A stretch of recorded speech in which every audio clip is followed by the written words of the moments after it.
दर्जा हरारत और हवा में नमी बढ़ने से गर्मी का एहसास भी ज़्यादा होने लगता है। यही वजह है कि एयर कंडीशनर चलाने से राहत का एहसास होता है, जबकि हीट व्यू से बचने में भी मदद मिलती है। मगर एयर कंडीशनिंग के इस्तेमाल से बिजली का बिल भी बहुत ज़्यादा बढ़ जाता है, क्योंकि ये मशीन बहुत ज़्यादा तवानाई खर्च करती है। तो क्या एयर कंडीशनिंग चलाने के बावजूद बिजली के बिल में किसी हद तक कमी की जा सकती है? इसका जवाब है हाँ, बिल्कुल। ऐसा मुमकिन है, और ऐसे ही आसान तरीके आप हमसे जान सकते हैं। एयर कंडीशनिंग वाले कमरे के दरवाजे और खिड़कियां दुरुस्त तरीके से बंद करना ज़रूरी है, ताकि ठंडी हवा बाहर निकलकर ज़ाया ना हो। खासतौर पर जब एयर कंडीशनिंग चल रहा हो तो दरवाजे और खिड़कियां अच्छी तरह बंद होने चाहिए। दरवाजों के नीचे या खिड़कियों के पैनल के नीचे कोई खला ना हो। ऐसा करने से कमरा जल्द ठंडा हो जाता है और ये ठंडक देर तक बरकरार रहती है।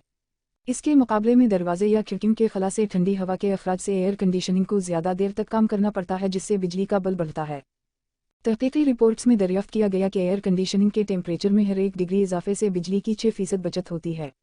कमरे के मुताबिक दुरुस्त दर्जा हरारत का इंतखाब कंप्रेसर को ज़्यादा देर तक काम करने नहीं देता, जिससे बिजली के बिल में कमी लाने में मदद मिलती है। अगर आप किसी ऐसे शहर में रहते हैं जहां रोज़ाना का औसत दर्जा हरारत 34 से 38 डिग्री सेंटीग्रेड के दरमियान होता है, तो एयर कंडीशनिंग को औसत दर्जा हरारत से 10 डिग्री सेंटीग्रेड कम रखने से भी कमरे या घर को ठंडा रखना मुमकिन होता है।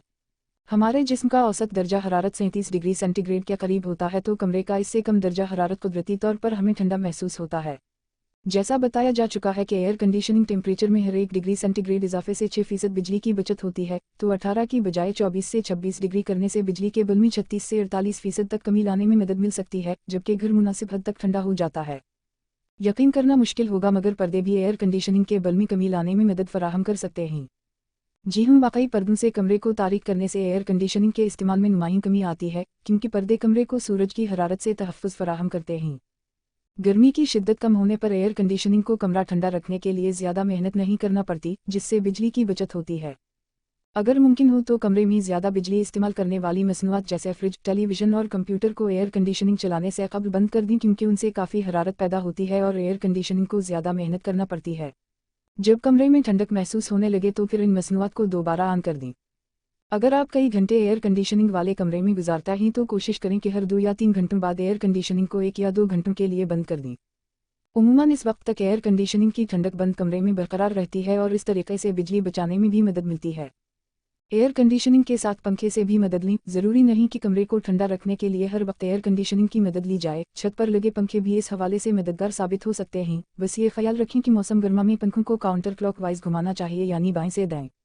ऐसा करने से पंखा ठंडी हवा को आपकी जानिब फेंकता है।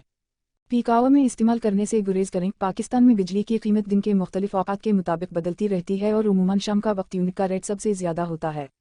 यही वजह है कि पीक टाइम में बिजली को ज़्यादा खर्च करने से बिल में भी नुमायां इजाफा होता है। तो पीक आवर में एयर कंडीशनिंग इस्तेमाल करने से गुरेज करें, क्योंकि इस वक्त कम एयर कंडीशनिंग चलाने पर भी बिजली के बिल में नुमायां इजाफा होता है।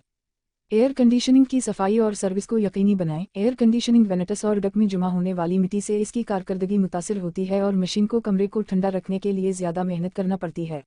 यही वजह है कि एयर कंडीशनिंग फिल्टर्स की सफाई को मामूल बनाने से तवानाई की 5 से 15% बचत मुमकिन है, जबकि एयर कंडीशनिंग की ज़िंदगी भी बढ़ती है।